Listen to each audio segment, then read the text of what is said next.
সবুজ গাছ, ছোট ছোট ঘর আর পাখির কোলাহলে ভরে উঠেছিল এক শান্ত সুন্দর গ্রাম।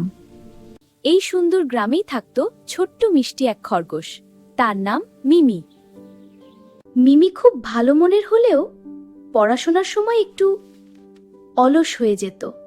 একদিন স্কুলের শিক্ষক সবাইকে নিয়মিত পড়াশোনার গুরুত্ব বোঝালেন। পড়াশোনা, নিয়মিত পড়াশোনা খুব গুরুত্বপূর্ণ। হ্যাঁ শিক্ষক। এটা মনে রাখবে। কিন্তু ক্লাসে বসেও মিমির মন তখন বইয়ের পাতায় ছিল না। বাড়ি ফিরে সে খেলাধুলাতেই মন দিল, পড়াশোনা পেছনে ফেলে রাখল।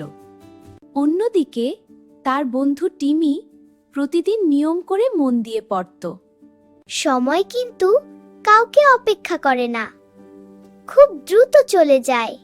পরীক্ষার দিন আসতেই মিমির বুক ঢুকপুক করতে লাগলো।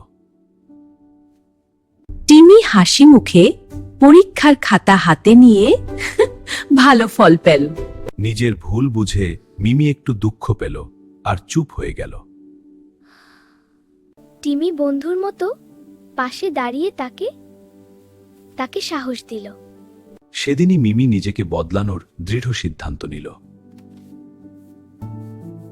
সে প্রতিদিন ঠিক সময় বের করে নিয়মিত পড়াশোনা শুরু করল। ধীরে ধীরে পড়তে পড়তে পড়াশোনা তার কাছে সহজ লাগতে লাগলো। কিছুদিন পর আবার এলো পরীক্ষার গুরুত্বপূর্ণ দিন। এইবার মিমি পরীক্ষায় সত্যিই অনেক ভালো করলো। ভালো ফল দেখে মিমি আনন্দে লাফিয়ে উঠল।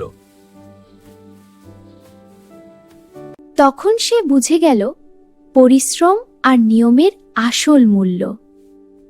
নিয়মিত পড়াশোনা করলেই যে সাফল্য আসে, মিমি তা শিখে গেল।